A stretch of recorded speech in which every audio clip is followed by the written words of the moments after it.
Okay, so tuloy natin dito sa second and third na spontaneous sources of credit.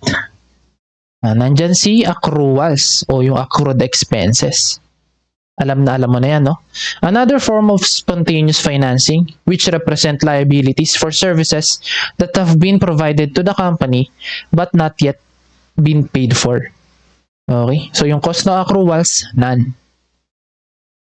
Then deferred income, customers' advance payments or deposits for goods or services that will be delivered at some future date. Yung cost din niyang deferred income, none. Okay? So deferred income to. Cost of deferred income. Okay. So, mali lang tayo dyan. Okay. So, wala silang cost. Ayan. So, punta naman tayo dito sa negotiated sources. Yan. May makikita ka dyang dalawang items. Yung commercial bank loans at saka itong commercial paper. Okay. So, yung dalawa na yan, may cost sila pareho, no? Si cost of bank loans, nandyan. May tatlong formulas na pinakita dyan. Para at least may overview ka lang, no? Then, si commercial paper naman, yung dinaanan natin kanina na formula. Ayan, yung formula ng cost niya. Okay. So, tara. Puntahan na natin. Commercial bank loans. Short-term business credit provided by commercial banks requiring the borrower to sign a promissory note to acknowledge the amount of debt, maturity, and interest. Okay, so binanggit dyan yung line of credit and then itong transaction loan. Line of credit daw, the bank agrees to lend up to a maximum amount of credit to a firm. This is applicable to firms that need frequent funding in varying amounts. So ano ba tong line of credit na to? Simply ano lang yan, no? Agreement siya between the bank and the borrowing business. Okay? So magpapahiram si bank ng certain amount na hihiramin ni borrower. Okay? So ayan, binanggit din dito yung revolving credit agreement. The bank makes a formal contractual commitment to provide the maximum amount to a firm. The firm pays a minimal commitment fee per year on the average unused portion of the commitment. So ito, additional info lang, no? Okay, revolving credit agreement. So dito sa line of credit kasi, sinabi rin dyan, no? Applicable to firms that need frequent funding in varying amounts. Frequent funding in varying amounts. Kasi ano ba yung epekto niyan? So kapag may line of credit ka kasi, hindi ka na mag-undergo sa process ng loan application, no? Ng paulit-ulit. Okay? So basta makabayad ka sa usapan nyo ni bank, pwede kang mangutang ulit sa kanya.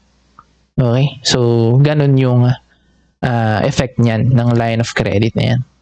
Okay? So next natin yung transaction loan, single payment loan, short-term credit for a specific purpose. Okay. So yung lengthy discussion dito, pwede mo siyang basahin dun sa in-upload natin na isa pang handout, yung Gitman naman. So, basahin mo na lang yun. Okay, puntahan natin yung formulas dito sa computation ng cost of bank loans. Dito muna tayo sa A. Pag-compute ng regular interest rate, sulat mo sa index card mo. Interest over borrowed amount. Okay.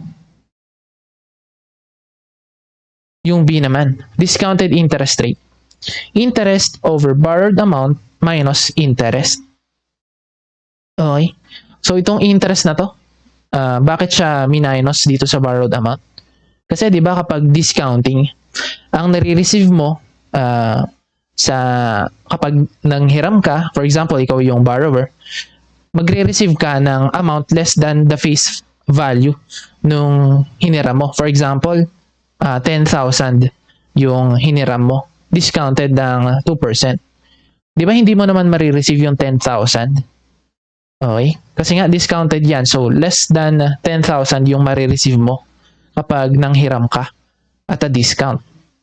Okay? So, ang usable amount mo lang is yung borrowed amount mo, which is 10,000, minus yung 2% mo na interest. Okay?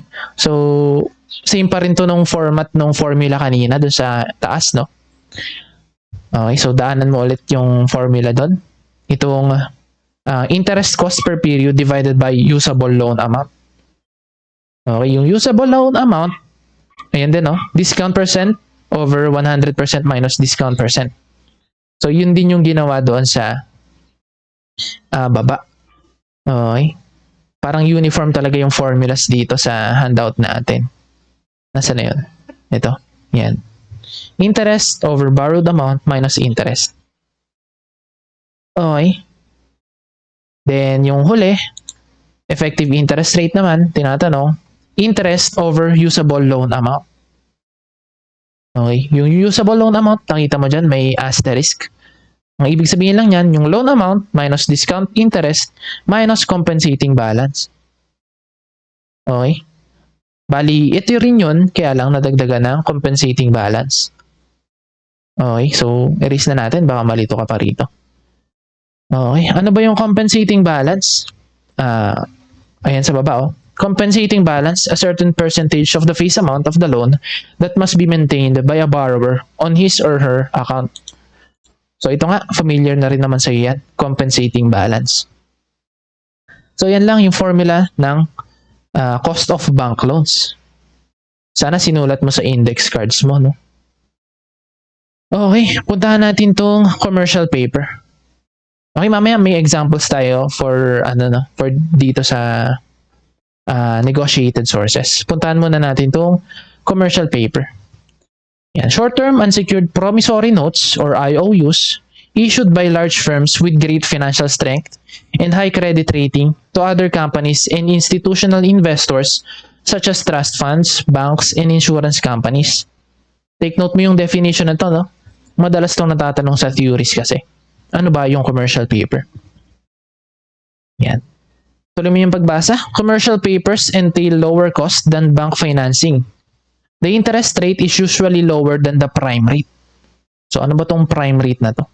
Mas mababa daw sa prime rate yung interest rate ng commercial papers. Pero ano ba yung prime rate? Ayan, dinescribe din dyan. The rate charged by commercial banks to their best business clients. Usually, the lowest rate na charge nila. Okay? So, lower pa dun sa lowest rate. Okay? Take note mo rin yan, no? Okay. Then, tuloy mo yung pagbasa. One disadvantage, however, is their limited availability. Only the largest firms with the greatest financial strength can issue commercial papers. The amounts of funds available is limited to the excess liquidity of big corporations. Ayan. Again, yung discussion ng commercial paper na mas detailed, makikita mo dun sa handout na in-upload natin kay Gitman.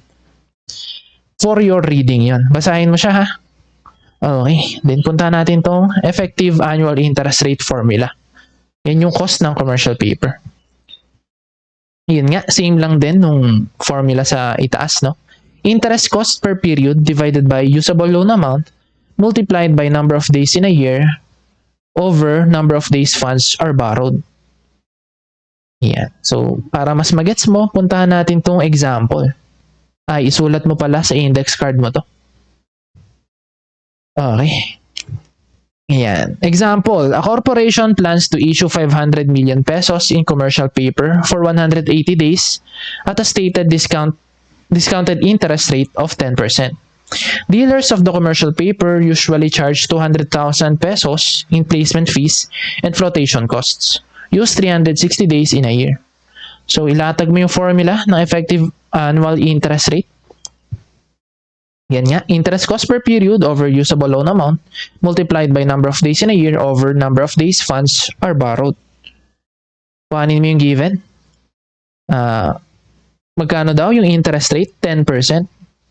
Kuhanin mo nga yan, yung 10% ng 500 million. Okay. 500 times 0.1. 50 ang nakuha mo. Bakit kaya? Kasi nga, 180 days lang to. Okay.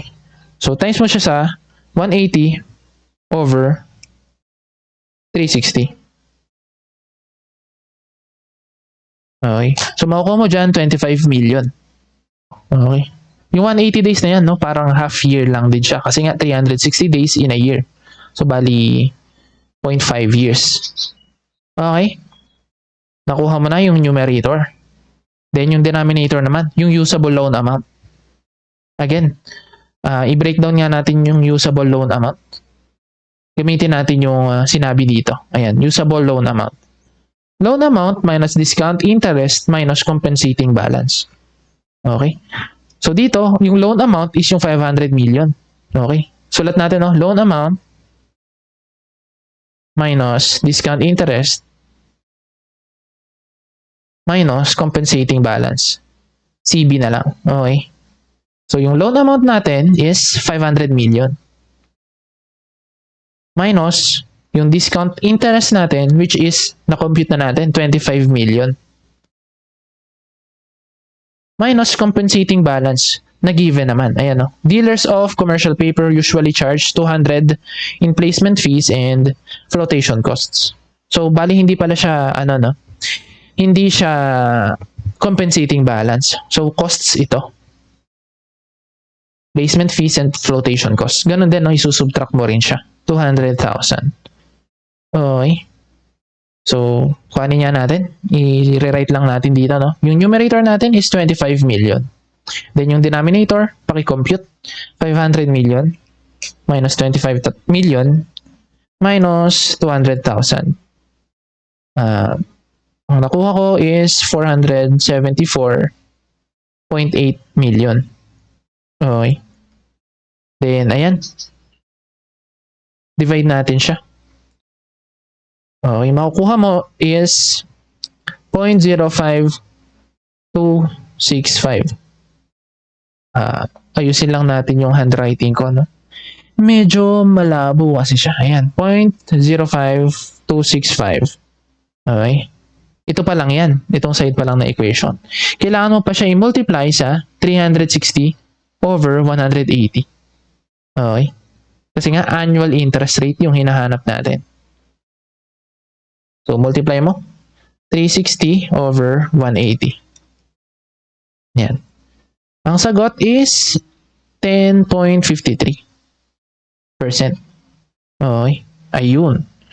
Same ba tayo ng nakuha? Very good. So, madali lang naman siya, no? Kailangan mo lang talaga malaman kung ano ba yung formula. Mamaya, marami pa tayong examples niyan. Okay. So, baka may question ka bago tayo mag-proceed. Pause lang natin yung video.